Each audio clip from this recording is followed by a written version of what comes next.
Never give up. Never surrender. Damn the resonance cannons. Full speed ahead, huh? What happens when a writer that loves Star Trek gets to write a Star Trek story that involves the fans of the franchise? What happens if Paramount, who owns the franchise, tells him that it's no good and don't pick up the script? This is exactly the story of Captain Starshine, more commonly known as Galaxy Quest. But is the movie any good? Let's find out. I'm Meffistoe. Like, share, and subscribe to the channel because this is my review of the movie Galaxy Quest.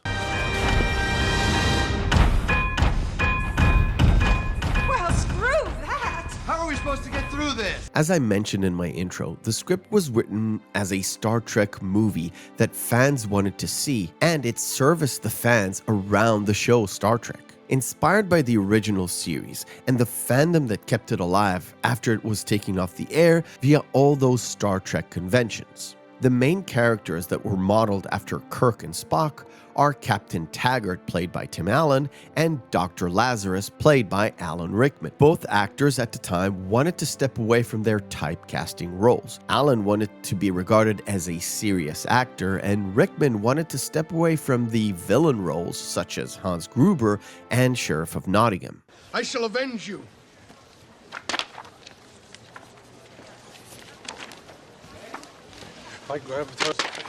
The story of the movie begins with a snippet of a show called Galaxy Quest, in which we meet the main heroes, Captain Taggart, Dr. Lazarus, Tawny Madison, Tech Chief Chen, and Tommy Laredo, the young pilot. When the snippet is over, we realize that it was shown to a Galaxy Quest convention, and the crowd was waiting for the actors to appear. Backstage, the cast was waiting for Jason Naismith, the guy who plays Taggart on screen. Alexander Dane, who plays Dr. Lazarus, even threatens to walk out until Nesmith shows up and the crew takes center stage. We'll go out there. I won't, and nothing you say will make me. The show must go on.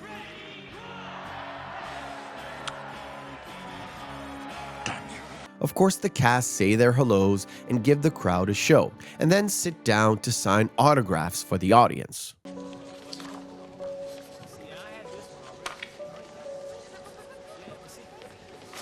When Nesmith goes to the bathroom, he overhears a few fans saying quite disparaging things about him and the cast, and he decides to leave. He's been accosted by a group of fans that really want him to come over and check their ship out. But of course, they get rebuffed. Alas, they show up at Nesmith's house and convince him to come with them. Please, Commander, you are our last hope. He discovers that these fans are not really fans. They are actually aliens that believe that the show Galaxy Quest is nothing but a historical document. They want Nesmith, or more accurately Taggart, to command a ship they built and destroy their enemy, since they are a very timid race. After he seemingly did so, he is sent back and tells this story to his co-host, who really don't believe him. But I can prove it. They gave me this. No. But can you talk to people in space on those? Because the mission is so urgent, Nesmith has little time to explain, and the crew gets a harsh reality check once they arrive on the alien planet. Who wants the grand tour?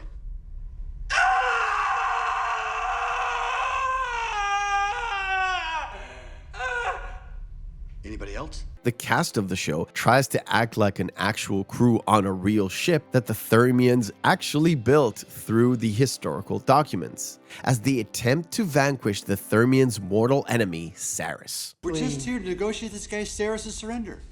It's no big deal. Saris is actually an aggressive, warlike creature that wants nothing but to destroy the Thermians and to steal their precious Omega-13. The Omega-13. What is it? What does it do? We don't know. Despite the fact that these are a bunch of actors, Nesmith and the crew give it their best shot and try to stand up to Saris at the cost of maybe their lives. Put me back on with it. Well, I'm trying to tell you, you are back. Perhaps I'm not as stupid as I am ugly. I hate to stop the storyline here, but I have to. There are so many things to say about this movie, but I will wait for a proper deep dive. But just to give you a taste, sort of like the tip of the iceberg, I'll say that DreamWorks, who pick up this movie, and Spielberg in particular, are kind of the main reason why this movie didn't hit the mark when it was widely released in the theaters. They just didn't believe in it, and they didn't get it. Assault on Voltrex 3, episode 81. We're doing episode 81? Whatever, the one with the hologram, the wall of fire. Galaxy Quest really hit its market when it hit the rental market, because the audience that gave it a chance knew what it was trying to do. This was not only a love letter to Star Trek or sci-fi. This was a homage to the original series, the cast, and especially the fans. It presented the ultimate fandom question. What if some alien race dropped down to Earth and picked up Shatner, Nimoy, and Kelly and put them on a real Enterprise and told them to take it to the stars? What if they were so clueless that they needed the fans to help them? Because the fans are the ones who know way more than the actors about everything to do with the show. This is the gist of the movie. Of course, there are some more twists and turns, but essentially, that is the movie. Used to pull your punches. It was scene-stealing hack, thank you. Raving egomaniac. I don't know where I got that from. The idea is to navigate the treacherous waters of copyright infringement and trademark when it comes to skirting the lines between Galaxy Quest and Star Trek. The Protector, the ship on the Galaxy Quest show, and the ones that the Thermians actually built, is designated NTE 3120. The NTE stands for Not the Enterprise. Every time something gets teleported, the cast doesn't actually call it beaming for that particular reason. It turned inside out? And it exploded. The main MacGuffin of the movie is the device called the Omega-13. This is a reference to the original name of the Genesis device used in Star Trek Wrath of Khan. The rock monster that Nesmith faces is a reference to Star Trek V's ending, and there are more and more clues and Easter eggs scattered through the movie. Willick? What are you doing up there? I avoided capture by using your Mokhtar stealth haze. But it's not just those references. Galaxy Quest, when the crew actually does get to space, uses a lot of tropes commonly used in Star Trek episodes. When not in space, the film uses tropes and stereotypes of both the fans and the actors. So much so that George Takei himself, that played Sulu on Star Trek, said that the movie is a chilling, realistic documentary when referring to the scenes portrayed on Earth. Gotta admit, they really do love him.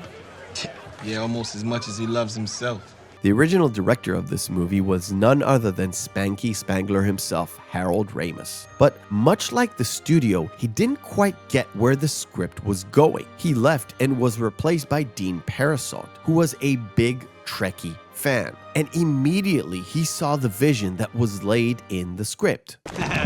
Never give up. Never surrender. Oh, shut up.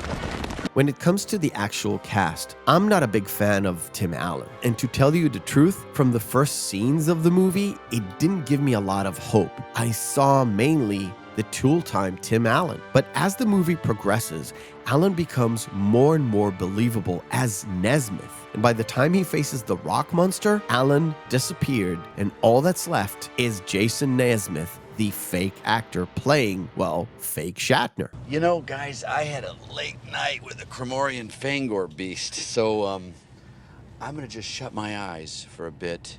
Go on. You know, I'm listening to everything you say, okay? I loved Sigourney Weaver in this movie, and I know she fought to get this specific role. Not because she's the queen of sci-fi, because she went out of her way not to be Ripley, the confident badass, and more like Gwen DeMarco, the ditzy blonde actress. She even went to the 20-year reunion of Alien wearing her blonde wig to see if her IQ levels have dropped. Look, I have one job on this lousy ship. It's stupid, but I'm gonna do it, okay?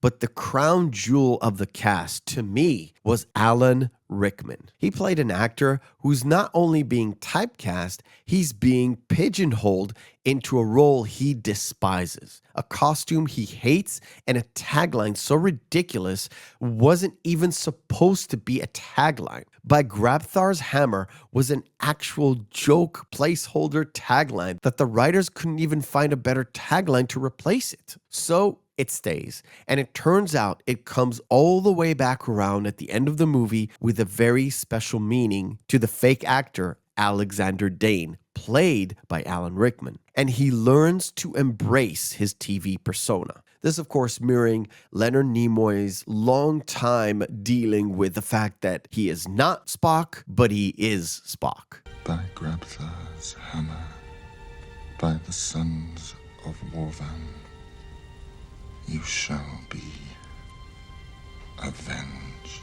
Even as a standalone, Galaxy Quest is a fantastic sci-fi movie with loads of Star Trek tropes in it. It is much more enjoyable if you're a fan of the show and the movies, but just as a standalone, it still holds up. The CGI is a bit dodgy in some places, but for a movie that came out in 1999, it looks kind of good. Spielberg makes sure that ILM worked on the ship design and everything to do with space. And it really shows. Replace a few actors here and there and slap on an NCC instead of NTE, and you got yourself a brand new Star Trek movie. It's another easy recommendations from me to you, to all sci-fi lovers, and in particular the Star Trek fans and the fandom surrounding it. All of you wish to go to the ship?